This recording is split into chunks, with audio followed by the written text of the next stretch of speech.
Akkam jirtu hordoftoota keenya maatii Milkii Health Science YouTube chaanalii akkam jirtu torbeen darbe akkam ture bakka nagaan walitti deebine jecha paartii 16ffaa qormaata bahiinsaa akkasumas laayisensii COC isin shaakalsiisuudhaaf barnoota gaggabaaboo isiniif kennu akkuma itti fufneetti jirra. Egaan barnoota keenya har'aa keessatti wantoota nuti ilaaluuf dhufne relapsing fever, Jarisch Eczema-Rest reaction, allergic reaction, anaphylactic shock, adverse drug reaction fi drug calculation qabannee dhufnee jirra. Egaan yaadannoo qabachaa nu faana akka turtan abdii guddaa qabna. Subscribe gochuun akka hin dagatamne asumarraan isiniif ibsina. Like, share, comment gochuudhaan garee keessatti illee akkasiin share nu gootan abdii guddaa qabna. Barnoota keenya irraa keessatti xumuruu irratti waan isin gaafannu waan qabnuuf qalbiin nu faana turaa isiniin jenna. Turtii gaarii kan paartiin 16ffaa barnoota keenya kunooti turtii gaarii.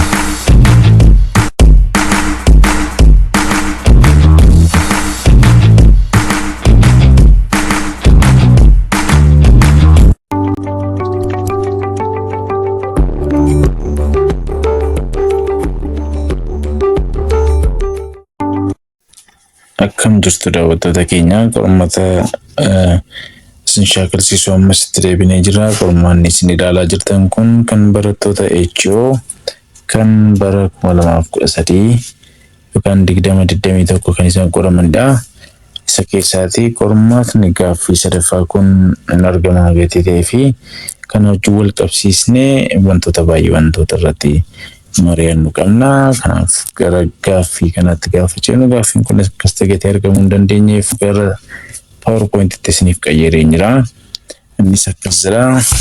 20-year-old male came with a complaint of on and off type high grade fever of 5-day duration. He also has a history of headache and arthralgia. He is acutely sick looking and his clothes is infested with body lice. His pulse rate is 160 beats per minute. Respiration rate 20 breaths per minute. Body temperature is 40.5 degrees Celsius and blood pressure is 100/70 millimeter mercury. Blood film shows there is multiple spirochetes. What is the drug of choice for the management of this patient? Egaan scenario kun maalidha kan inni jechaa jiru. Namni kun nama umrii waggaa 20dha. Umrii isaa bira qormaata kana wajjin hidhata hin qabu. Garuu inni qaama isaa on-offidha. On-off type of high grade fever ida tukkusaatiin isaa baay'ee dhufan badaa baay'ee garuu baay'ee qaama ho'isaanii kunis guyyaa 5 irra tureera. He has also history of headache and arthralgia. Buusaa isaatti caccabsaanii mataa dhukkubbiis qaba dhukkubsataan kuni. He is acutely sick looking and his clothes is infested with body lice.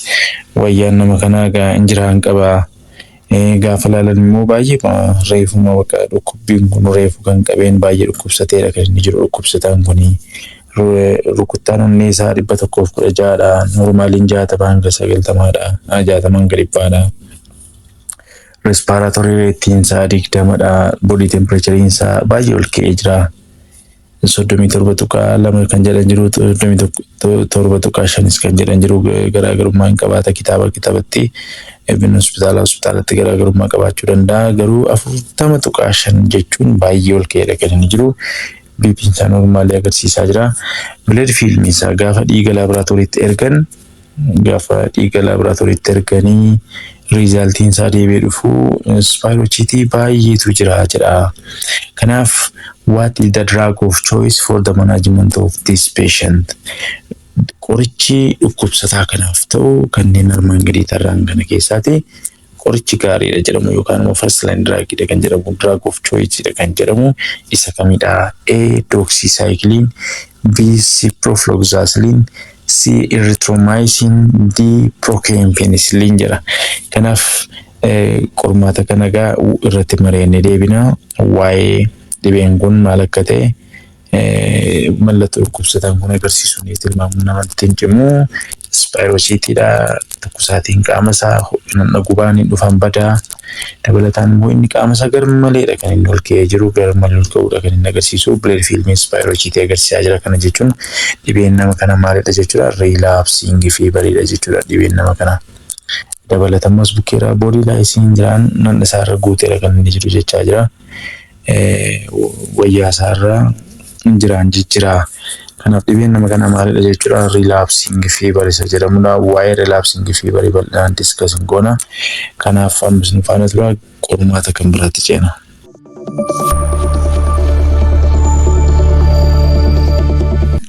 Tole egaan gaaffii isa lammaffaatti ceena jira. Gaaffii kana immoo kan qoramee warra BSc narsiidha. BSc narsiitu qorame qormaata kana. Mee maal akka inni jedhu waliin ilaalu. Kan warra BScdha. Baay'ee akkuma kanaan dura isinitti meeqa kun communicable disease keessaadha kan inni fudhatame. Qormaanni har'a nuti irratti discuss gochaa jirru relapsing fever wajjin kan wal qabatudha. Kanaaf seenaariyoon kunis maalidha kan inni jechaa jiru? A 25-year-old patient was brought from prison by soldier. Presented with severe and persistent fever, generalized ache, joint pain and back pain, nightmares. Upon physical examination, the physician noted that there is tender hepatomegaly, jaundice, and subconjunctival hemorrhage. Physician diagnosed the patient with relapsing fever and initiated treatment. What reaction might be anticipated during the course of treatment patient? A. Jarish eczema reaction. B. Allergic reaction. C. Anaphylactic shock. D. Adverse drug reaction jedha. Namni kun akka seenaariyoon kun jedhaa jirutti maalidha? Afaan Oromootti gaafa hiiknee ilaallu. Namni kun nama umuriin isaa waggaa 25dha. Innis mana hidhaadhaa dhufee kan fidee dhufe immoo waraanadha. Mana hidhaa keessa ture namni kun. Inni wanta tilmaamu nama cimoo jechuudha. Kanaaf namni kunis gaafa dhufee siiveer kan ta'e baay'ee hamaa kan ta'e amma kan itti deebi'u maaltu jira jedha. Takkusaatiitu jira. Nanna baay'ee caccabsaanii buusaa isaatti dhukkubaa. Baakpeenii dugda kutaa qabaa. Halkaniin qaajjaas isaanii naayitmeerii qabaa. Gaafa dhukkubsataa kana dooktariin immoo qaqqabeeni ilaaluu tendarii qabaa. Inni dhukkuba gaafa inni itti bu'eessa bukkee naannoo liivariin itti argamu. Liivariin immoo dhiitofteedha kan isheen jirtu. Hepaatomegaalii jechuun liivariin dhiitoftee jirti. Jaawundisii bilirubiiniin qaama keessa garmalee ol ka'ee jira. Qaama keessaa ba'aan jiru. Subconjunctival isaa baay'ee diimateera. Baay'ee diimachuudha kan inni agarsiisaa jiru. Subconjunctival isaa hemorrhage diimachuudha kan inni agarsiisaa jiru. Dooktariin maalidha jedhee relapsing feveridha kun jedhee yaala ajajee fi nama kanaaf nama umriinsaa waggaa 25 ta'e kanaaf what reaction might be anticipated during the course of treatment? Yaala gaafa kennituuf reaction kanneen armaan gadii keessaa isa kamiinidha kanatti eegdu? Kan mudata jettee yaaddu qoricha gaafa kennituuf dhukkubsataa irratti reaction kanneen armaan gadii keessaati isa kamidha? Kanatti reaction isa kamidha kanatti argitu jedha. Kanaaf Jarish eczema reaction, allergic reaction, anaphylactic shock, adverse drug reaction jedha. Kanneen kana keessaa deebiin isa kamidha kan jedhu ofii keessanii barreeffadha. Waa'ee filannoo kana immoo tokko lamaan A, B, C, D kana tokko reactionota kana discussing goona jechuudha. Nu faana turaan jedha. Gaaffii itti aanutti ceenaa ammas.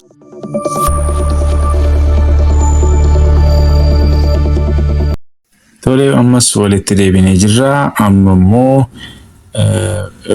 drug calculationidha. Kun egaa kan akkasitti qorame BSc narsiidha. BSc narsii haa ta'uyyuu malee garuu wanta isin beekuu qabdan isatti aanutti faarmaasiin qoramuu danda'a, narsiin qoramuu danda'a. Hunduma keenyaaf ogeessa fayyaa kan ta'e hundumtuu seenaariyoo ishee kana sirriitti beekuu qaba.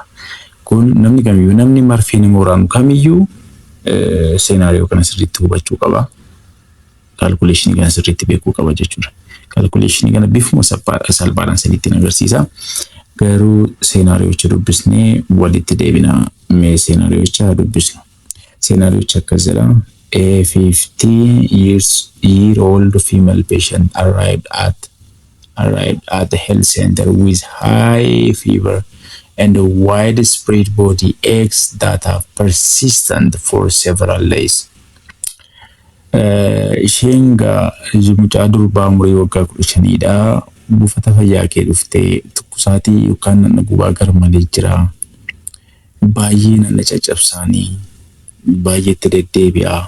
During examination gaafa physically examine godhu gaafa doktariin dhukkubsataa kana cibsee qaqqabee ilaalu, the doctor note the presence of hepatomegaly tiruu ishee ta'uu agarsiisa gaafa garaa ishee qaqqabu. Right upper quadrant irraanii tiruun ta'uu kan inni arge doktariin. The attending physician prescribed PPF at the dosage of 600,000 international unit intramuscularly.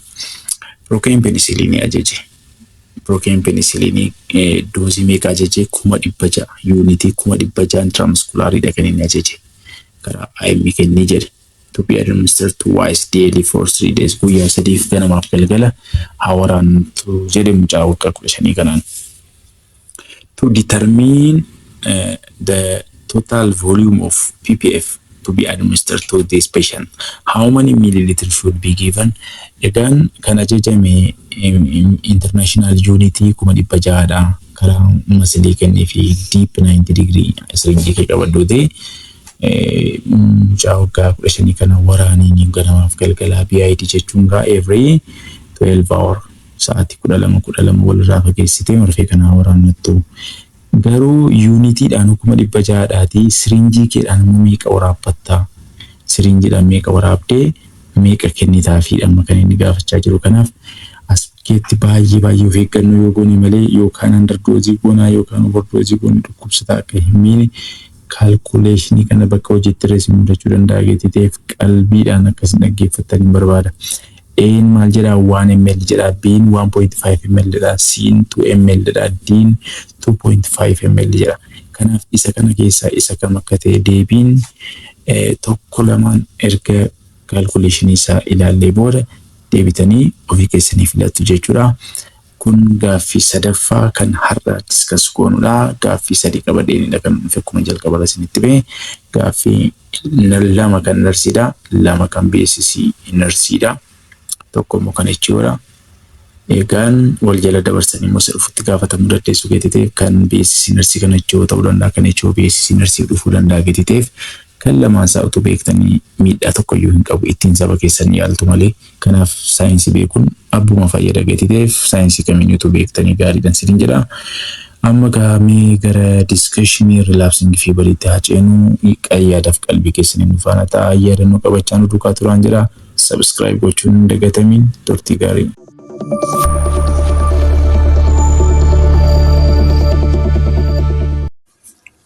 Egaan daawwattoota keenya amma immoo gara relapsing feverii maal akka inni ta'e mallattoon agarsiisu taayipii meeqa akka inni qabuu fi manaajimentii isaa waliin haasofna. Seenaariyoo jalqaba kaasne irratti akkuma ilaaltan maalidha kan inni agarsiisaa jiru? Keesiin nama sanaa relapsing feverii qabaachuudha kan inni agarsiisu.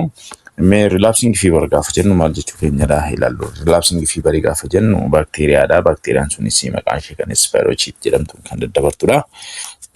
Dhibeen kunis kan inni irratti baay'atu namoota homelessii daandiirra jiraatanii, namoota qulqullina isaanii hin eegganne, namoota bakka tokko baay'atanii jiraatanii akkasumas mana hidhaa keessa namoota jiraatan isaan irratti relapsing feveriin kun baay'ee koomaniidha. Namni tokko isaan keessaati yoo dhukkubsate akkuma tasaa nama kan biraatti irree carraa darbuu hin qabaata. Kunis kan inni daddarbu injiraaniidhaanidha. Injiraan yookaan laayis kan jedhamu kan daddarbudha. Okay, kunis kan inni ittiin beekamu Tukkusaatiidhaan tukkusaatiin kunis saayikilii kan ta'edha kan dhufee deemudha akkuma seenaariyoo silaa keessatti ilaaltan irree maalidha kan an jedhaa jiru dhufaa hin badaa maqaan isaa kanaaf maal jedhamedha riilaapс kan amma deebi'ee dhufu tukkusaatii jechuudha maqaan sabaayyuu yookaan kanaaf yeroo tokko outbreaking isaa yeroo adda addaatti mudachuu danda'a kun nama tokko irratti argamee taanaan salphaamatti waliin ga'uu danda'a gatiteef mana keessatti yoo dhibeen kun argame namni keezii kana dafee yaalsisuu dabalatammoo wantoota godhuu qabu jira ganaa kan diskas goonu jechuudha. Tole egaa relapsing feveriin kun immoo gosa meeqa qaba? Relapsing feveriin kun akkuma isin ilaaltan gosa lamadha kan jiru. Inni jalqabaa Borrelia recurrentis jedhama. Borrelia recurrentiin kun maalidha? Low born relapsing feveridha. Low born fever. Lammaffaa irratti kan argamu immoo Borrelia duttonidha. Borrelia duttoniin kun immoo tick borne relapsing fever jedhama. Tick borne. Tickiin kun ciniinsa jedhan natti fakkaata. Afaan Oromoodhaani. Kanaaf Borrelia duttoniin inni jedhamu tick borne relapsing fever. Baay'ee as bukkeetti akkasitti seenaariyoo keessatti isin dhufuu danda'a gatii ta'ee fi hiika ishee beekuun dirqamadha jechuudha. Kamtu akkuma isin ilaalaa jirtan injiraantu jira. Injiraan kun immoo nama isa dhukkubsatu kanarraadha kan isheen dhufte. Sana booda injiraanni kun nama isa dhukkubsataa kana irra qaama isaarra erga dhattee booda maalidha kan isheen gootu laayif saayikilii isaa ilaaluudhaa fi namni kun nama kana hin ciniinti jechuudha. Injiraanni kun gaafa isheen ciniintu achi ciniintee sanumaan dafikeetu gochuu dandeessi. Namni immoo gaafa isheen ciniintu iddoo sana hooquu dhaqaa. Yeroo kana gaa buruksuutu jira. Injiraan kana gaafa inni buruksu Spirocheetiin maal godha jechuudha. Bakka namni sun scratch godhe sana dhaqee contaminate gochuu danda'a. Bakka namni sun madeesse sana dhaqee faala. Erga faalee booda hidda dhiigaa seena jechuudha. Kuni Spirocheetiin kun hidda dhiigaa seenaa. Hidda dhiigaa seene immoo maalidha kan inni godhu endothelial jechuun hidda dhiigaa qarqaratti kan argamtu kun hidda dhiigaa yoo ta'e hidda dhiigaa qarqaratti kan argamtu endothelium kan jedhamtu jirti ishee dhaqee soqa jechuudha. Spirocheetiin kun sana booda maal godha jechuudha multiply godha. Yaadannoo qabachaa akkas hin deemtanii barbaada waan jechaa jiru kana wal hora jechuudha. Erga wal horee booda immoo hidda dhiigaa keessa hin baay'ata jechuudha. Hidda dhiigaa keessa sarkuleet godha. Hidda dhiigaa keessa gaa amma gaa olii gad deemuu jalqaba jechuudha. Isa booda yeroo kanatti gaa immune responsiin stimulator ta'a jechuudha. Waraanni qaama keenya hin dammaqa jechuudha baakteeriyaa kana rukutuudhaa fi yeroo kana gaa maal godhaa baakteeriyaan kuni sana booda maaltu ta'a erga immune responsiin stimulator ta'e immune responsiin kuni gaa dhufee Spirocheetii kana maal godha jechuudha invade godha. Dhabamsiisa hidda dhiigaa keessaatiin dhabamsiisaa garuu maal godha baakteeriyaan kuni surface protein isaa jijjiira jechuudha. Surface protein isaa jijjiiree maal godha jechuudha deebi'ee immune cell invade gochuu danda'a jedha kitaabni kaa'utti. Yeroo tokko immoo immune celliin erga stimulator ta'ee booda Spirocheetii kana hidda dhiigaa keessaatti gaafanni xaragee qulqulleessuuf jedhu sign and symptom dhukkubsataan agarsiisaa jiru gadi bu'a. Sila sign and symptom yoo agarsiifamee jiraate jechuudha. Isa booda body temperature isaa resolve ta'a. Bakka isaa duraan itti deebi'aa normaalii ta'a. Isa booda immoo maal ta'a jechuudha. Ammas immoo fever episodiin immoo ammas re-establishment of symptomitu jira jechuudha. Suuta jedhee of jijjiiree ammas establish ta'a. Kanaafidha maqaamti isaa iyyuu maal jedhame relapse kan godhu kan namatti deebi'u tukkusaatii jedhama maqaamti isaa iyyuu jechuudha. Kan inni deebi'uuf immoo baakteeriyaa kanatu surface protein isaa jijjiiree deebi'ee ammas mallattoo kana agarsiisuu danda'a gadi ta'eef amala akkasiidha kan inni qabu jechuudha. Egaan wanti kan biraa immoo gaafa akkasii immune systemiin waraanni qaama keenya dadammaqee baakteeriyaa kana rukutuuf jedhutti local inflammation mudachuu danda'a. Local inflammation kun immoo kan inni mudatu eessa keessattidha liverii fi spleen keessatti local inflammation maybe jiraachuu danda'a. Yeroo kana gaa nama sana irratti akka tasaa ta'ee rakkoo maalii arguu dandeenya rakkoo tiruu arguu dandeenya rakkoo spileenii arguu dandeenya jechuudha. Sana booda gaa ammas inni kun dhukkubsatee inni fayyaa ture sun maal ta'e jechuudha. Ammas inni dhukkubsatee isa kanarraan baate ammas nama fayyaa kan biraa qabatti jechuudha. Sana booda akkasitiin salphaamatti waliin ga'uu dandeessi jechuudha. Kun egaa kan isheen dabartu maaliin dabarti? Laayiziidhaanidha kan isheen dabartu. Injiraaniinidha kan isheen dabartu. Rilaapsingii fiivariin boorelaadotoon isheen jedhamtu immoo ciniidhaanidha kan isheen dabartu jechuudha. Kun egaa baakteeriyaan qaama keessarree akka inni baay'atu gochuudhaan irree dhukkubsataan keenya mallattoo hamaa ta'e agarsiisuu danda'a. Kanaaf dhibee kana kan qabu yoo jiraate yoo isin bira dhufee yaala gaarii ta'e yoo argate fayyaa, garuu carraa namatti dabarsuu gatii qabuuf namni kun uffata isaa qulqullina isaa eeguun dirqamadha jechuudha. Clinical feature isaa yoo ilaalle garee sadiitti qooduu dandeenya. Gareen jalqabaa Febrile episode jennee isa lammaffaa Febrile episode inni sadaffaan poor prognostic feature jedhamuudhaan bakka sadiitti qoodama. Kanaaf namni Febrile episode gaafa jennu namni ho'ina qaamni isaa high grade fever jiraachuu danda'a. Innis maal dabalateedha? Chills, rigor, the following association with the following clinical feature like generalized ache, arthralgia, backache, nightmare. Kuni gaana na caccabsaa buusaa caccabsuu dugda kutaa qaajjaasisuu isa jedhamudha. Nightmare abjuun itti dhufu kan abjuun itti baay'achuu qaajjaasisuu isa jedhamu. Fedhii nyaataa gadi bu'uu, nausea, vomiting, diarrhea qabaachuu danda'a. Upper abdominal pain jiraachuu danda'a. Akkuma isinitti inflammation qaama keessa jira ta'e jennaan. Maybe rakkoo liverii biraa arguu dandeenya, rakkoo spiliinii biraatti argamuu danda'a jechuudha. Upper irratti argamu gati ta'ee fi upper abdominal pain arguu dandeenya. Qufaan jiraachuu danda'a. Epistaxis yookaan immoo funuuna isa jedhamudha. Funuuna irree nama irratti arguu dandeenya jechuudha. Funuunni kun irree akkamitti dhufti yoo jenne ilaalle maaltu jira? Amma yoo karaa kallattii tokkoon ilaalle relapsing feveriin kuni upper abdominal pain fiduu danda'a jennachi bukkee immoo liveriitu jira jenne. Liveriin affected taate taanaan plateletiin countiin decrease godhee jechuudha. Thrombocytopeniatu jira jechuudha. Yoo liveriin miidhamteetti ta'e thrombocytopenia jira taanaan immoo blood clotting impaired jeeqama jechuudha. Dhiigni dafee kan taru jechuudha. Dhiigni kan taru taanaan immoo risk of bleeding jira. Risk of bleeding jira taanaan duubaan funuunni jiraachuu danda'a jechuudha. Kanaaf sababa kana maybe funuunni jiraachuu danda'a yookaan immoo presence of spirochetin blood vesselin kun iyyuu maal gochuu danda'a jechuudha. Systemic inflammation fiduu danda'a. Spirochetin hidda dhiigaa keessa jirti taanaan systemic inflammation akka inni jiraatu godha. Kun immoo hidda dhiigaa dhaqee affect godha. Hidda dhiigaa affect godha jechuun immoo permeability jechuun permeability hidda dhiigaa kana maal godha jechuudha. Kun yoo hidda dhiigaa ta'e permeability jechuun carraan dhiigaa of keessa dabarsuu dhiisuu isaa sana maal godha jechuudha affect godha. Kana jechuun immoo dhukkubsataan maybe carraa dhiigaaf saaxilamuu isaa maybe jiraachuu danda'a jechuudha. Kanumarraan epistaxisiif saaxilamuu danda'a. Kan biraan immoo maaltu jira? Inflammationiin hidda dhiigaa yoo jiraate, feveriif dehydration yoo jiraate kun immoo maal fiduu danda'a? Funyaan keessa kan goguu gochuu danda'a. Sababiin isaa namni fakkeenyaaf relapsing feverii qaba taanaan vomiting qabaachuu danda'a jenne miti reesbukkeetti. Asbukkeetti maal jenne vomiting qabaachuu danda'a, diarrhea qabaachuu danda'a jenne. Kana jechuun immoo dhukkubsataan maal ta'a jechuudha? Dehydration itti dhufuu danda'a jechuudha. Gogiinsi qaama isaatti dhufuu danda'a jechuudha. Kana jechuun funyaan keessi maal ta'a jechuudha? Nasal mucoosaan hin goga jechuudha.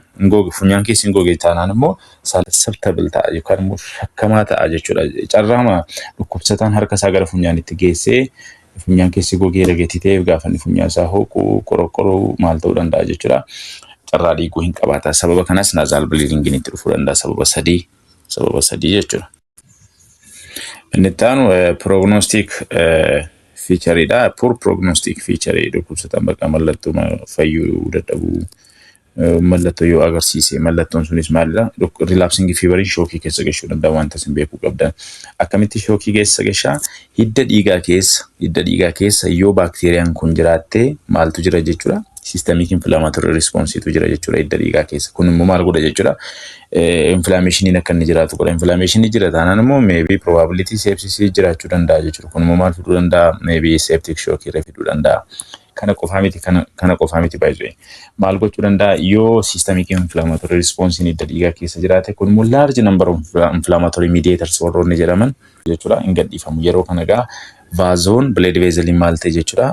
Blood vessel jechuun dhiphachuuf fi bal'achuun hidda dhiigaa rakkoo saaxilama jechuudha. Kana jechuun hidda dhiigaa maal ta'e jechuudha? Hin bal'ate jechuudha.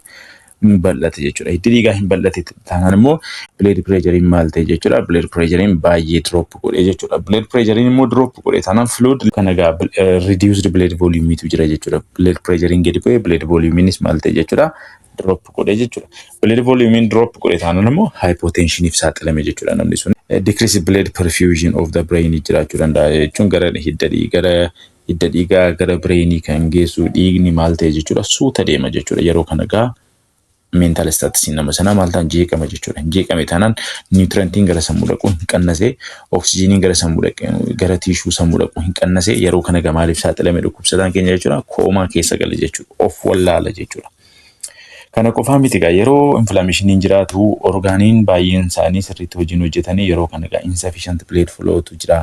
Gara orgaanota baay'ee vital ta'anitti dhiigni akka garaasaa fiigee hin ga'u yeroo kana gaa orgaaniin hojii seeraan hin hojjetu yeroo kana shookiif koomaaf irree carraa saaxilamuu hin qabaata jechuudha dhukkubsataanii. Electrolyte imbalance irree carraa saaxilamuu hin qabaata. Namni amma fakkeenyaaf severe karaa kana qofaamiyyuu yaadina severe fever yoo jiraate amma feveriin yoo jiraate feverii fi dehydration yoo jiraate feverii fi dehydration jira taanaan kun maal godha jechuudha. Electrolyte imbalance tu dhufa jechuudha. Electrolyte imbalance dhufe taanaan immoo neurological symptom dhufuu danda'a jechuudha. Rakkoon nervous system wajjin wal qabatu dhufuu danda'a jechuudha. Inni immoo maal fida dhaqee confusion fida. Confusion kana taane immoo maal dhufuu danda'a maybe sababa fluid and electrolyte imbalance kana kooma keessa galuu danda'a dhukkubsataan jechuudha. Sababa kana kooma keessa galuu danda'a myocarditis jiraachuu danda'a. Mallattoo isaa ilaalleerra definition isaa ilaalleerra type isaa ilaalleerra. Laboratorii nuti erginu blood testidhaan nama kanaaf kan nuti erginu yoo barbaachisaa ta'e yoo liverii miidhameera jennee spleen miidhameera jennee orgaanii tokko function test isaa laboratoriitti erguunis maybe barbaachisuu danda'a CBC erguu dandeenya yoo barbaachisaa ta'e jechuudha. Kanaan ala garuu kan ergamu blood filmidha jedha. Garuu CBCnis ergamuu danda'a. Innis maaliif plateletiin gadi bu'aa jennee miti reesila white blood cellin gadi bu'ee mool ka'ee cheekii gochuudhaaf dabalatamoo liveriin carraa miidhamuu qabdi gadi ta'ee fi liver function testirree ilaalamuu qaba jechuudha. Best management pharmacological management dhukkubsataa relapsing fever jedhamee ajajamu isa kamidha jira. Gaaffiin silaa gadi ta'eef mees bukkeetta ilaalu. Maal jedha first line drug procaine penicillin.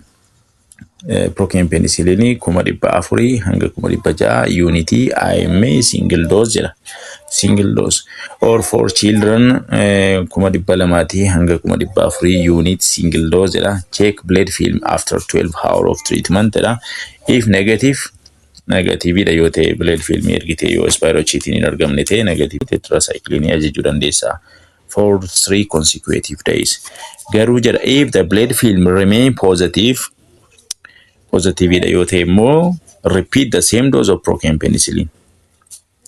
Blood film isaa ilaallee blood film after 12 hours of treatment yaala erga kennuufi jalqabdee booda procaine penicillin IM erga kennitee fi booda dhukkubsataan kuni blood film isaa keessaati spirochetin jiramoo hin jiru cheekii godhi. Yoo negative dha ta'e tetracycline irra kaa'i. Yoo ammayyuu positive dha ta'e repeat the same dose of procaine penicillin asitti meeqatu kennamee fi 400 hanga 600 kennamee fi isuma deebisiiti dabalii fi takka turiiti. And continue with tetracycline later as described below. Akkuma asirratti described ta'e 250 miligraama TID jechuun guyyaatti si'a 3 garaagarummaa sa'aatii 8 sa'aatii 24 keessatti si'a 3 akka namni sun liqimsu guyyaa 3 jennaan. Kanaaf akkasumaan itti fufnaa jechuudha. Kanaaf egaa alternative yoo procaine penicillin hin jiru ta'e qoricha tilaattu maalidha jechuudha. Tetracyclineidha. Tetracycline hin qabdu yoo ta'e maalidha? Or jedhas bukkeeraati or erythromycin yoo dhabde doxycycline. Mee amma immoo maal ilaalla dhaqnee guideline Itoophiyaa kan 2021 maal jedhan immoo 2021 guideline 2021 Itoophiyaa maal jedha sana wajjin wal qabsiisee dhagattee by the way wanta isin beekuu qabdan qormaanni kanaan dura ture kan inni maybe bara dheeraa kanaan dura ture waggaa 5 dura ture taanaan guideline yeroo sana maal jedha ture Amma garuu 20-24 keessa gati jiruuf gaayidlaayiniin amma jiru 20-21 sanadha kan nuti hordofuu qabnu. Gaayidlaayinii 21 irra kan jirudha kan nuti deebisuu qabnu jechuudha. Mee ishaan daawwatti irraati akka jedha gaayidlaayinii irraa immoo kallattii maayyuu dhaqnee ilaalle maal jedha. Maal jedha rilaapsingii fi barii akkuma amma isinitti achirra akka jiruttidha kan inni kaa'ee jiru jechuudha. Innis maal jedha yoo ilaaltanitti ishee kana yoo dubbistaniitu ta'e innis first line drug for relapsing fever fidha kan nuti haasaa jiru. Relapsing fever fi first line drug 400 hanga 600 procaine penicillin yookaan PPF kan jedhamu DPIM kennii fi nama kanaaf daa'ima yoo ta'e immoo 200 hanga 400 kennii fi seenaariyoon sadaffaa irratti nuti har'a diskas goone sun waa'ee amma as bukkeeraati 400 hanga 600 jedha. Waa'ee kanaadha kan nuti irratti mari'annu jechuudha. Akkamitti CCT geddirraa yeroo tokko doktoroonni OPD-dhaati amma kana waraaniin 600 waraaniin 400 waraaniin 200 waraaniin jedhu CCT immoo meeqa jechuudha kan jedhu kaalkuleeshinii mataa isaa danda'e qaba gatiteef kaalkuleeshinii isaa seenaariyoo sadaffaa irratti hundaa'ee isiniin ibsa. Kanaaf nufaanuma tura ammayyuu taanaan jechuudha. Kanaaf egaan gara gaaffii keenyaatti gaafa deebinu kanaaf first line drugiin maalidha jechuudha. Procaine penicillin jechuudha. Alternative try to avoid this alternative due to high risk of GHR unless there is lack of procaine penicillin. Kanaaf baay'ee filatamaa kan ta'e maalidha jechuudha. Procaine penicillin dha jechuudha. Gara gaaffii keenyaatti haa deebinu nufaana tura ammas.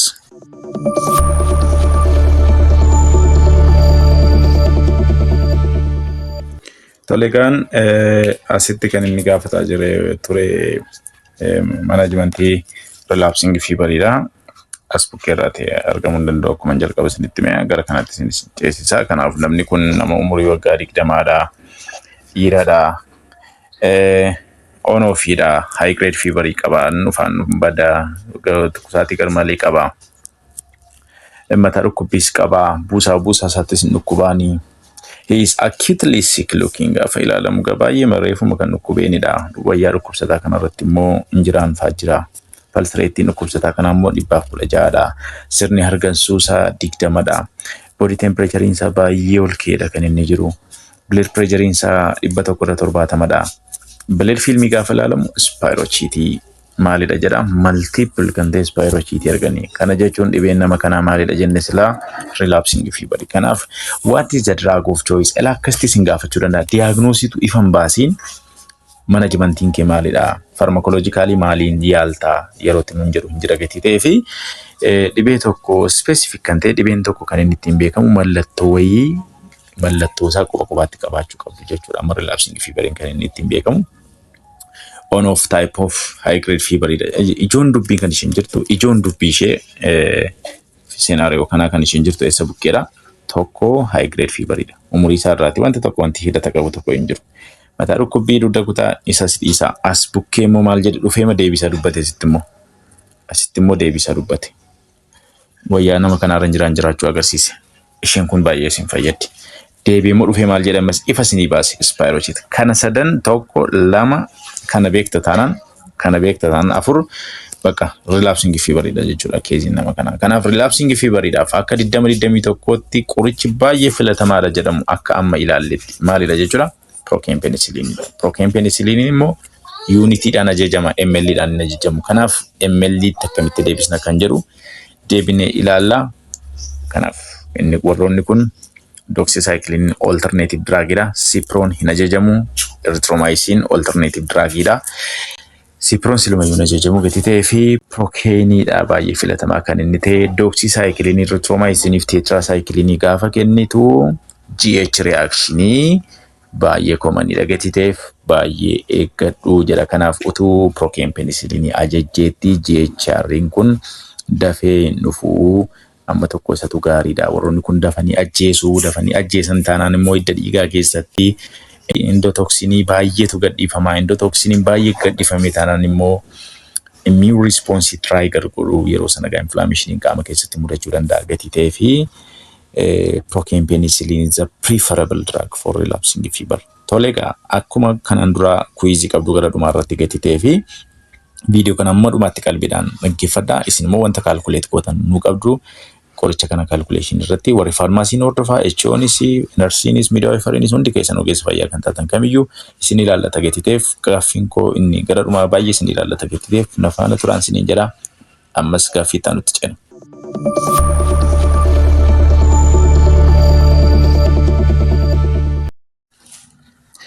Tole egaan amma immoo gaaffii lammaffaa keessaati.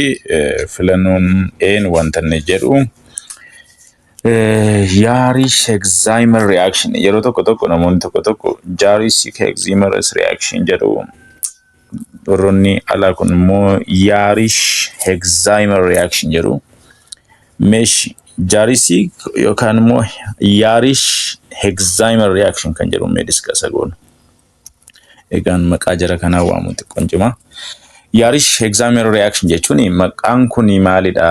Maqaan kun maalidha? Yarish nama kan biraadha. Alzheimer nama kan biraadha. Nama lamadha isaan.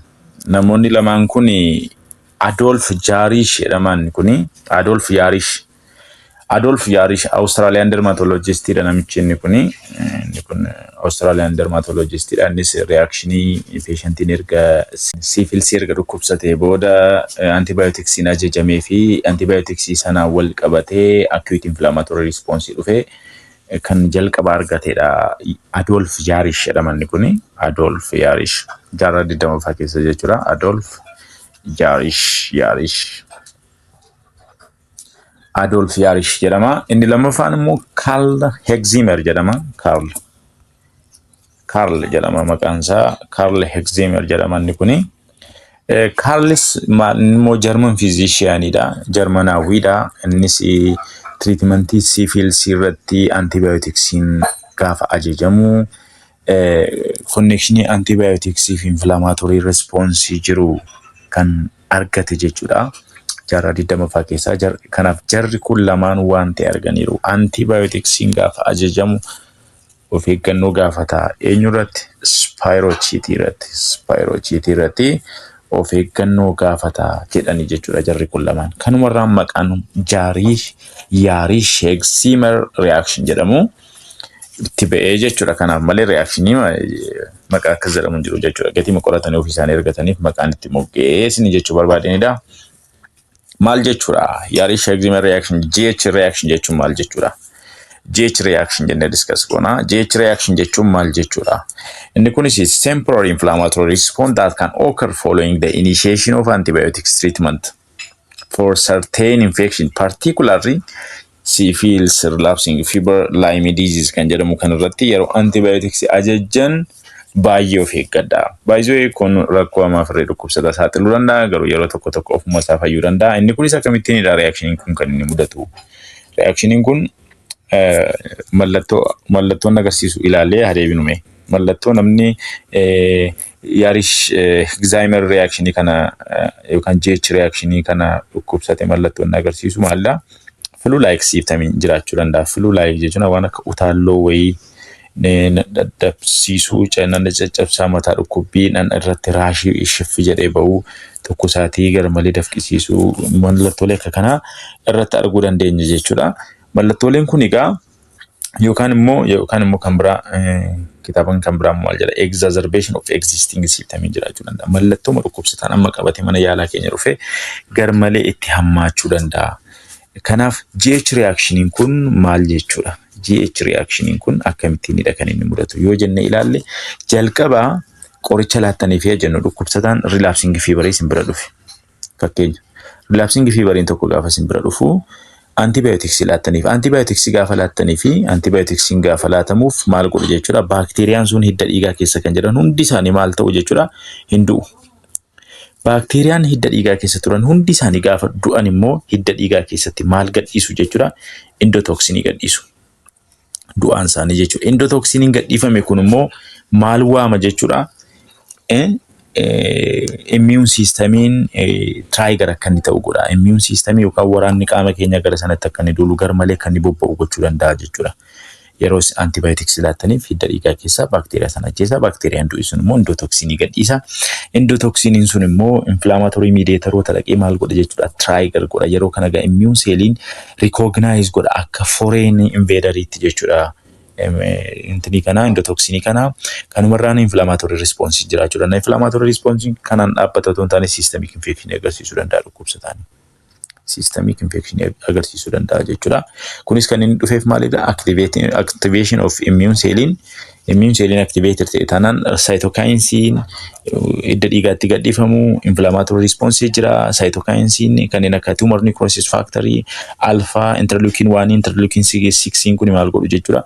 Mallattooleen akka inni jiraatu gochuu danda'u. Mallattoolee asitti nuti mention goone kun akka isaan jiraatan gochuu danda'u. Mallattooleen kun hin jiraatu jechuudha. Kanaaf antibiotiksiin gaafa kennamuuf of eeggannoo gaafata jechuudha. Kanaaf egaa mallattoon hin dhufaa. Mallattooleen kun erga dhufanii booda immoo immune systemiin maal ta'a jechuudha. Immune responsiin stabilize ta'a. Qabbanaa deema waraanni qaama keenyaa. Endootoksiinii fi immune seelii gidduutti ture.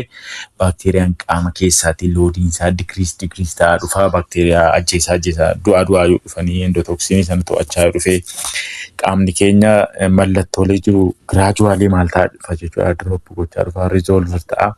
Isa booda mallattoo dhukkubsataan agarsiisuun hundumtuu gaarii ta'aa dhufaa. Isa booda to'annoo jala galaa jechuudha. Wanti kamiyyuu rakkoo dhukkubsataarraan hin ga'iin wanti kamiyyuu to'annoo jala galaa.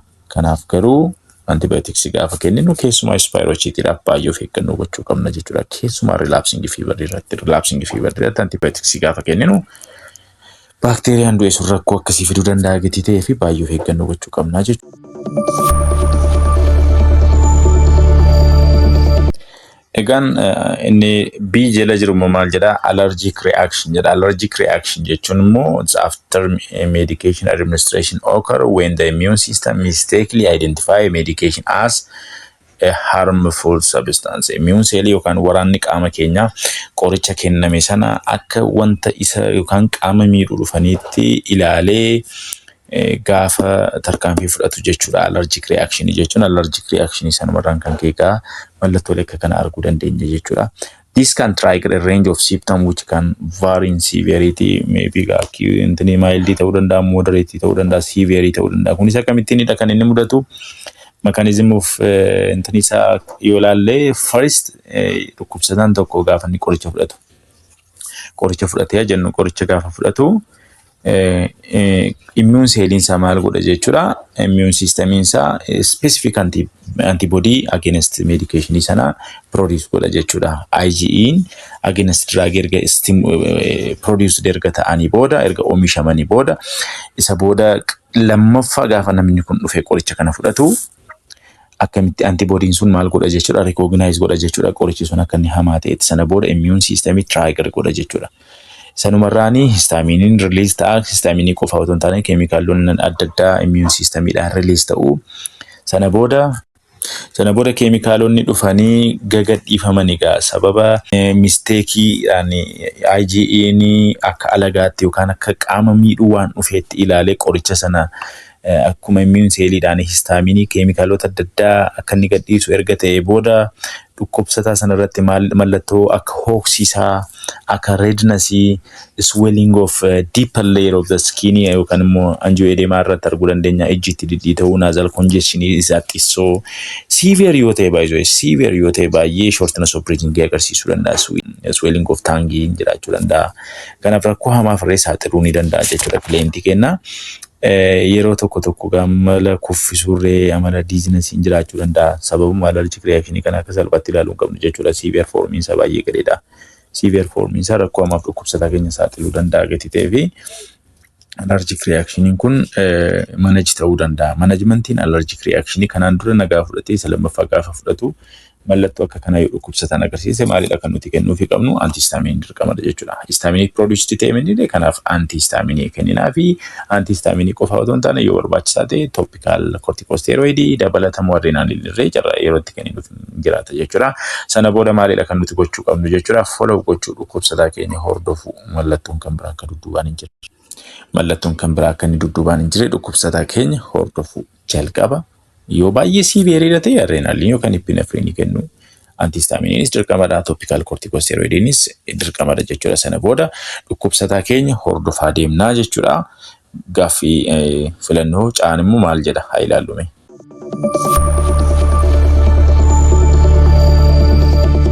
Inni caarra jiru immoo maalidha kan inni jechaa jiru anaphylactic shockidha. Anaphylactic shock gaafa jennu akkuma definitionii isaa ilaaltanii a severe potentially life-threatening allergic reaction.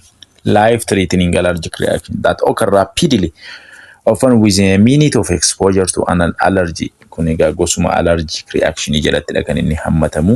Anaphylactic shocking kun baay'ee severe kan ta'e life-threatening fiduu danda'a. Lubbuu nama sanaaf sodaachisaa ajjeesuu danda'a jechuudha yoo lafni hin gargaaru ta'e. Kunis maaliin beekama? Sudden drop in blood pressure and difficulty of breathing, systemic symptom dabalatee jechuudha. Kanaaf egaa dhukkubsataan anaphylactic shock akkamitti akka dhufuun ilaalla. Garuu it is very critical medical emergency that require immediate intervention. Kana jechuun hatattamaan hin gargaaru taanaan dhukkubsataa kana deebinee hin argannu jechuudha. Severe potential life threatening allergic reaction jedha. Rakkoo hamaadhaaf dhukkubsataa sana saaxiluu danda'a. Even ajjeesuu danda'a jechuudha. Kanaaf egaa anaphylactic shock keessa kan gashan wantoota adda addaa baay'eetu jira. Qorichi gashuu danda'a, maybe ilbiisonni nama hiddanii sana keessa gashuu danda'u. Garuu mee mekaanizmii isaa ilaallu akkamittiin anaphylactic shockiin dhufa? Anaphylactic shockiin akkamittiinidha kan inni dhufu? Jalqaba amma fakkeenyaaf dhukkubsataan wanta itti allergikii ta'e tokkoof saaxilama. Qoricha haa ta'u, laateksii haa ta'u, medication haa ta'u, foodii haa ta'u yookaan ilbiisni hidditeen haa ta'u allergikiif saaxilamee jennu. Allergikiif erga saaxilamee booda allergikiitti aanee kan dhufu maalidha? Immune systemitu produce godha specific kan ta'e antibody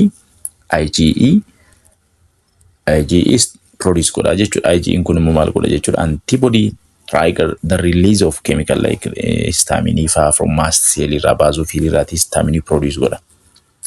Histaminiin erga oomishamee booda immoo histamine qofa otoo hin taane mediatoronni adda addaa gadhiifamu isaan immoo dhufanii maal godhu jechuudha? Vasodilation godhu. Kana jechuun hiddi dhiigaa hin bal'ata. Hiddi dhiigaa hin bal'ate taanaan immoo blood pressure maal ta'e jechuudha?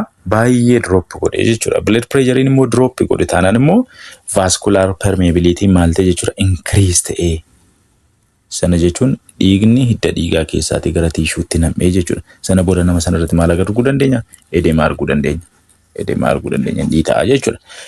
Dabalata bronchoconstrictory jira, bronchoconstriction jiraachuu danda'a. Tuubboonni sirna qilleensaa maal ta'a jechuudha. Masiloonni naannoo bronchosii naannoo mormaatti argaman taa'e ta'uurraan kan ka'e airwayin maal ta'a jechuudha. Rakkoon sirna hargansuu jiraata jechuudha. Kanaaf bronchoconstriction jira ta'ee qilleensi hin galuu jechuudha. Kun immoo difficulty of breathing jira.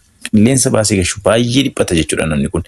Skin reaction jira, respiratory problem jira, cardiovascular symptom jira, rapid and weak pulse rate faatu jira. Blood pressure drop godheera. Hatattamaan hin gargaaramu taanaaf maaliif saaxilama jechuudha? Dhukkubsataan kun hin du'aa jechuudha. GI disturbance irratti kanneen akka nausea, vomiting, diarrhea irra jiraachuu danda'a. Nervous system irratti mallattoo nuti agarru kanneen akka joonjessoo, joonjii kanneen akka dizziness jennu jechuudha. Fainting jiraachuu danda'a, confusion jiraachuu danda'a. Dafni hin gargaaru taanaan jechuudha. Kun egaa akkamittiinidha kan inni dhufe?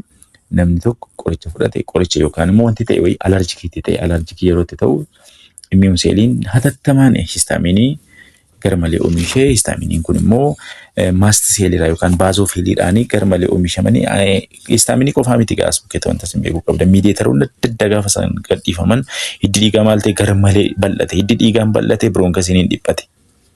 Namni sun hiddi dhiigaan bal'ate jechuun wanta hidda dhiigaa keessa deemu suuta deemaa jechuudha. Suuta deema taanaan immoo seeliin fagoo jiranii oksijiinii barbaadu. Oksijiiniin akka garaatti seelii fagoo jiru hin qaqqabu jechuudha. Bireeniin qaqqabu jechuudha. Naannoo orgaaniin qaqqabu jechuudha. Kana jechuun immoo dhukkubsataan sun rakkoo iskiniin agarsiisa, rakkoo sirna hargansuu agarsiisa, rakkoo kaardiyoovaaskular siistamiin agarsiisa. Kana qofa otoo hin taane rakkoo GItiin agarsiisa, rakkoo central nervous system, neurological system irraa agarsiisuu danda'a. Yoo immediate treatment hin argamne anaphylactic shock fi immediate treatment yoo hin argane dhukkubsataan kun hinuma du'a. Hatattamaan wanta isin gochuu qabdaniif maalidha jechuudha. Kanaaf adrenaliin kennuufii qabna yookaan immoo epinephrine ishee jedhamtu jechuudha. Epinephriniin dirqamadha jechuudha kan isheen kennamuufi qabdu. Adrenaalinii yookaan epinefriinii jedhama. Kun egaa mallattoolee amma nuti haasofne GIT irraa, niwurooloojii irraa, rispiraatoorii irraa, kaardiyoovaaskulaarii irraa kan jennee haasofne sun maal ta'u jechuudha gaafa nuti epinefriinii kennu riivarsi ta'u jechuudha. Riivarsi ta'u jechuun hiddi dhiigaan bal'ate adrenaalinii hidda dhiigaa dhiphisa. Eerweeyinii baay'ee konstriktir ta'e adrenaalinii immoo bal'isa. Dabalata maal kennuufii qabna jechuudha dhukkubsataa kanaaf adrenaalin dabalata kan nuti kennuufii qabnu oxygen administration baay'ee murteessaadha. Oxygen administration dabalata warra kanaan oxygen administration oxygenii kana qofaayyuu miti adrenaalinii oxygenii dabalata immoo kan nuti kennuufii qabnu sadaffaa irratti maalidha antihistaamiin histaamiiniin produce ta'e ragatti ta'ee fi antiisaa immoo kenninaaf jechuudha ammoo antihistaamiinii kenninaafi antihistaamiinii dhukkubsataa keenyaaf kennina. Dabalata antihistaamiinii immoo maal kennuufii qabna jechuudha koortikosteeroidii anti-inflammatorii jechuudha inni kun koortikosteeroidiin dirqama kennamuufii qaba jechuudha secondary to reduce symptom akka secondary koortikosteeroidii akka emergency miti wanta barantas beekuu qabda antihistaamiinii akka emergency miti kan inni kennamu akka emergency hidda dhiigaa ta'e sana dhiphisuudha akka emergency bronchosii constrictor ta'e sana dilaate gochuudha akka emergency jechuudha kana qofaa goonee fi manatti geggeessina utuu hin taane gara dhukkubsataa keenyaaf maal gochuudha kan nuti qabnu jechuudha follow up baay'ee murteessaadha. Follow up akka wantoonni akka kana lammata dhukkubsataa irratti mudanirree wantoota tokko irratti hojjechuu irree qabna. Preventive strategy non allergy kan ta'e sanatti akka dhukkubsataan kun lammata hin buune gochuudha jechuudha. Anaphylactic shock ni severe form of allergic reaction jechuudha. Severe form of allergic reaction qoricha gaafa kenninu akka tasaa keessiin kun mudachuu danda'a jechuudha. Amma musti diin immoo maal jedha laata diin immoo ilaallu.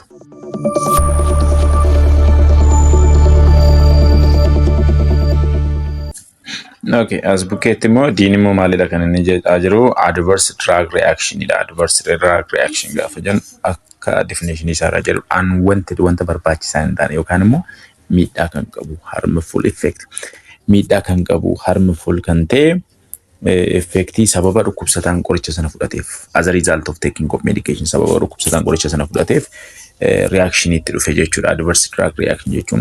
So this reaction can vary in severity kun egaa mild ta'uu danda'a moderate ta'uu danda'a severe ta'uu danda'a serious health complications fiduu danda'a. Adverse drug reaction kun immoo after the first dose or after prolonged using of drug qoricha kana yeroo dheeraa fayyadamee yookaan immoo doozii masa jalqabaadhaan itti dhufuu danda'a jechuudha. Sababoota adda addaa baay'eetu jiru adverse drug reactioniif nam dhukkubsatan maaliifidha kan inni saaxilamu. Adverse drug reaction jechuun maybe sababa drug interaction ta'uu danda'a. Sababa drug interaction ta'uu danda'a qoricha waliin jaallanne wal faana ajajnee qoricha lama yookaan lama ol qorichoota waliin jaallanne maybe unexpected effect fiduu danda'u jechuudha qorichoota lama gaafa wal faana ajajne result nuti hin barbaanne fiduu danda'u yookaan immoo patient factor ta'uu danda'a.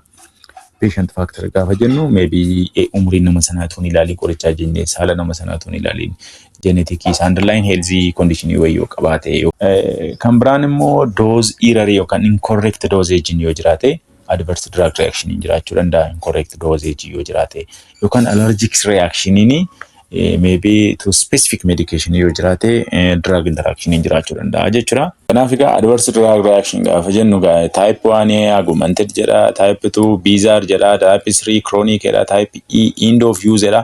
Kanaaf typeota adda addaa baay'ee qaba. Kanaaf drug adverse drug reaction kan inni dhufu sababa nuti qorichuma tokko kennineen kan dhufu miti yeroo baay'ee garuu qorichoota waliin jaallanne wal faana ajajuudhaan patientii factorii yoo qoricha kan biraa dhoksii fudhachaa jira ta'e dhukkubsataan yeroo nuti ajajnu maybe umrii nama sanaa saala nama sanaa ituun ilaalin qoricha yoo ajajne yoo doozii irratti dogoggora wayii uumne qoricha ta'e tokko qaamni isaa yoo wal jibbee adverse drug reaction kan dhufu jechuudha. Kun egaa qoricha kamirratti yookaan mudatu jechuudha malee the only reaction yeroo relapsing fever mudatu miti jechuudha. Yeroo relapsing fever kan mudatu waan biraadha. Tole gara gaaffii keenyaatti deebinu.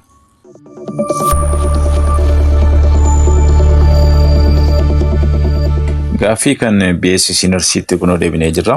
Qormaanni nama darbe immoo kan jechuudha akkuma dura isinitti hime kun kan BSc Nursiidha. Innis maalidha kan inni jechaa jiru. 25-year-old patient was brought from prison. Akkuma isinitti ifa baasee as bukkeettis mana hidhaa dhufe waraanatu fidee dhufe. namni kun egaa itti deddeebiidhaan ho'ina qaama isaa garmaleedha kan inni ho'u dugda kutaa qaba. Doktariin gaafa ilaalu immoo tiruun isaas maal ta'eeraadha. Egaan doktariin mucaa kana gaafa inni qaqqabee ilaalu fiizikaalii gaafa ilaaluuni fiizishaaniin sun gaafa fiizikaalii egzaamaayini godhee gaafa ilaaluuni tender jechuun maalidha jennee peeniidha garuu gaafa nuti itti buunu dhukkubbii dhukkubsataan nutti himatu jechuudha. Gosuma peenii keessa gaafa itti bu'amu dhukkubbii dhaga'amu jechuudha. Heepaatomagaalii tiruun garmalee dhiitoftee jirtii jedha. Jaawundis gara keellootti geeddarameera dhukkubsataa jedha. Subconjunctival hemorrhage konjektiivaan isaa diimachuudha kan inni agarsiisaa jiru. Hemorrhage yaa'u diimachuu jechuu barbaadedha. Keessatti dhiigee jira konjektiivaa isaa ija isaa gaafa gadi qabanii ilaalanii jalatti kan argamtu jechuudha. Konjektiivaan sun baay'ee diimatteedha kan isheen jirtu. Physician diagnosed the patient with relapsing fever. Bakka relapsing feveridha jedhee qoricha kennaafi jedhe. Prescribe godhe. What reaction might be anticipated during the course of treatment? Relapsing fever gaafa yaaltu qoricha hundumaa gaafa kennitu miti. Relapsing fever gaafa yaaltu baay'ee of eeggannoo ati gochuu qabdu akka ogeessa fayyaatti. Baay'ee kanatti eeggachuu qabdu. Reactioniin natti dhufa jettee ati yaaddu maalidha jechuudha. The best answer is Yarish eczema reaction. Yarish eczema reaction ida. Allergic reaction miti kana dura fudhanne dhukkubsataan allergic reaction jechuun kana dura nagaa fudhate isa lammaffaa gaafa fudhatu immoo antibody qopheessee eega qaamni antibody IG isana booda akka waan alagaan dhufee qaama keessa seenetti antibodyin qaama wanta sanarratti inflammation gaafa banu mallattoo nuti agarru jechuudha. Anaphylactic shock immoo sababa Yarish eczema reaction maybe dhufuu danda'a garuu yeroo hundumaa dhukkubsataadhaaf dhukkubsataa relapsing fever dhukkubsataa Lyme disease dhukkubsataa syphilis gaafa procaine penicillin kennin reaction dhufa jennee nuti eegnu Yarish eczema reaction ida jechuudha. Anaphylactic shock maybe sababa PPF dhufuu danda'a. Beekan yoo kennine garuu probability dhufuu qabu yeroo hundumaa dhukkubsataa hundumaa irratti dhufu. Relapsing fever irratti garuu yeroo hundumaa reaction dhufu maal jedhama? Yarish eczema reaction kan jedhamudha. Adverse reaction miti. Warri kun deebiin ta'an jechuudha akkuma sida discuss goone. Kanaaf deebiin inni sirriin Yarish eczema reaction dha. Nu faana tura gaaffii itti nutti ceena ammas.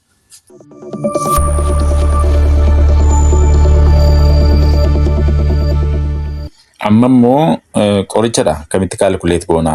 Amma treatment isaa irratti yoo ilaalle irratti 600 hanga 800 dha. 400 hanga 600 jedha. As bukkees maal jedha? A 15-year-old female patient arrived at the health center with high-grade fever, widespread body ache that have persisted for several days. During examination, the doctor noted the presence of hepatomegaly. Hepatomegaly jechuun tiruun garmalee size isheedhaan dabaltee dhiita'uu yookaan bokokuu yookaan guddachuu tiruu kan agarsiisu jechuudha. The attending physician prescribed procaine penicillin fortified at a dosage of 600,000 international unit intramuscular. 600,000 intramuscular IME. To be administered twice daily for 3 days. To determine the total volume of PPF to be administered to this patient, how many milliliter yookaan immoo cc hammam kennitaafi. As bukkeetti wantan isinitti barbaadu ogeessonni fayyaa viidiyoo kana ilaaltan yookaan barattoonni ogummaa fayyaa viidiyoo kana ilaalaa jirtan procaine penicillinii kennaa jedhamtanitti yoo ta'e yookaan immoo kennuuf qophooftanitti yoo ta'e yeroo hundumaa of bukkeeraa kan isin dhabuu hin qabne adrenalin of biraan dhabinaa. Of biraan dhabinaa gaafa isin jedhu girgiddaa kutaa injekshinii keessatti bakka marfee waraantan sanatti maxxanfadhaatii keewwadhaa. Sababiin isaa anaphylactic shockiin yeroo hundumaa carraa dhufuu hin qabaata yoo of eegganneen kenninu ta'e jechuudha. PPFs Byzantine penicillinis. Kanaaf akkuma seenaarii silaa keessatti ilaalle immoo anaphylactic shock keessa yoo galee dhukkubsataan hiddi dhiiga garmalee bal'ataa. Bronchus immoo garmalee dhiphatti gatiteef adrenalin immoo sana reverse godha gatiteef mallattoolee sana reverse nu godha gatiteef adrenalin of biraan dhabinaa. Hamma isin barreessitanii hamma isin biography barreessitanii hamma isin doozii qorichaa barreessitanii hamma dhaxxanii faarmaasiidha qoricha sana fuutanitti hamma dhuftanii cabsitanii sirinjiidhaan waraabdanii dhukkubsataan sun du'eera. Kanaaf PPF Byzantine penicillin gaafa waraanuuf jechan yeroo kamitti utaanaan dhukkubsataan Byzantine gaafa fidatee dhufu. protein penicillin fidatee gaafa dhufu kan isin gaafachuu qabdan maalidha? Adrenaline qabaachuu dhukkubsataa yookaan immoo of biraa qabaachuu keessan hin jiru taanaan hin kenninaan seerri isin dirqisiisu tokko iyyuu hin jiru. Yoo dhukkubsataan sun sin harkatti du'e itti gaafatamaa taatu gati ta'eef PPF yookaan beezantiin penicillin laachuuf jechaa jirtu taanaan adrenaline sin bira hin jiru taanaan hin kenninaa.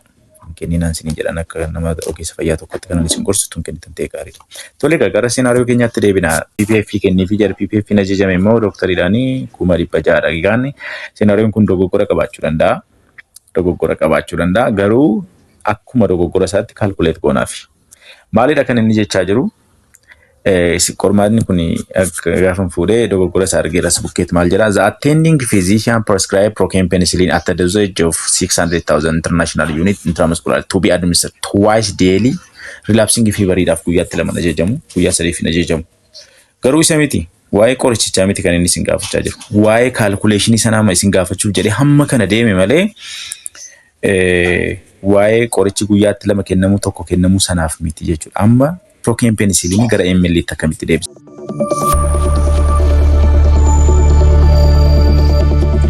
Egaan qorichi kuni qorichi akkuma isin asirraa ilaalaa jirtanii 4 million international unit dha. 4 million international unit jechuun kun guutuu isaa jechuun tokko isaa jechuun 4 million dha. 4 million international unit dha. Kun immoo viyaaliin tokko kun meeqaanidha kan inni bulbulamu kan isin beekuu qabdan. Viyaaliin tokko 4 million international unit kan inni ittiin bulbulamu qabu ml meeqaanidha jechuudha. ml 10 bulbulamaa jechuudha. Kana jechuun yoo 4 million international unitiin yoo 10 bulbulame asirratti cc kanarratti garaagarummaa uumuu qaba. Saayiziin ml waan dabaluuf qaba hin dabalu jechuudha. Paawudarii ture paawudarii kanatti ml 10 gaafatti naqnu ml 10 ta'a jechuudha. Kana jechuun miiliyoonni 4 inni ture silaa daakunsa miiliyoonni 4 inni ta'e kun ml dhaan immoo meeqa ta'e jechuudha. ml dhaan immoo 10 dha jechuudha. ml dhaan 10 yoo ta'e meeqadha kan nuu kenname 600 jechuudha. 600 kumni 600 ammoo meeqa ta'a? Kana jechuun yoo as ceene ilaalle 600 baay'isuu 10 hiruu miiliyoona 4 jechuudha. Miiliyoona 4. Kana jechuun zeeroon tokko asii baddi as meeqatu jira? 05tu jira. 05 ishee 05 kanaan baddi 6 yeroo 4 firru 2 kun 2 dha. 2 gaafa jeesnu kun 3 dhufe 3 gaafa 2 firru meeqa dhufa jechuudha? 1.5 dhufa jechuudha. Kanaaf deebiin isaa meeqadha jechuudha? 1.5 jechuudha. 1.5 mos keessaa isa kan inni jiru B. Kanaaf ml meeqa waraabbanna jechuudha? Sirinjii keenyaanii 1.5 ml sirinjii keenyatti waraabbanne. Sirinjii keenyatti waraabbachuu jechuun as keessaatti amma as keessatti bishaan naqnee bishaan ml 10 kana keessatti naqnee bulbulleerraa ml 10 ta'ee ml 10 kana keessaatti sirinjii keenyatti meeqa waraabbanna jechuudha? 1.5 ml sirinjii keenyatti waraabbanne. Isa booda maal goona jechuudha? IM laanna jechuudha. IM gaafa laannu immoo maal eeggachuu immoo qabna? GH reaction immoo baay'ee of eeggannoo gochuu qabna jechuudha. GH reactioniin cabaa dhufuu qaba gatii ta'eef dhukkubsataa keenya immoo protein penicillin kana gaafa laannu marfee kamiinuu gaafa laannu pozishiniin baay'ee filatamaadha ta'e prom pozishiniidha. Dhukkubsataa keenya garaansaa gara sireetti aanee asii gadi jedhee ciisuu qaba yeroo kamittuu. Warri teessisanii waraantan warri dhaabbachiisanii waraantan baay'ee of eeggadhaa. Dhukkubsataan yoo akka tasaa marfee waraannatee kufee rakkoon mataa isaarra ga'uu danda'a, rakkoon qaama isaarra ga'uu danda'a gatii ta'ee fi utuu ciibsitanii kennitaniiti baay'ee filatamaadha jechuudha. Kanaaf dhukkubsataan keenya asii gadi jedhee ciisaa dan maal gochuu qabna jechuudha. Haaluma IM injection sanaan DP sirinjii keenya hunda isaa qaama dhukkubsataatti seensisnee slow goonee dhiigni dhufuuf dhiisuu isaa immoo cheekii goonee duubatti si'a 3 harkisnee yoo dhiigni hin dhufne ta'e suuta jennee kenninaafi jechuudha. JHR'n carraa dhufuun qabata. Relapsing fever dhukkubsataa ituu yaalaa jirru protein penicillin gaafa laannu GH reactioniin hin eegama. Kanaaf ml meeqadha jechuudha kan nuti laanne? ml 1.5 ml dha jechuudha. Mee an immoo siniin kenna. Amma immoo an kanan sinii kennu kuiziidha. Isin tun barreessa exercise waan goota wayii qabdu yoo doktariin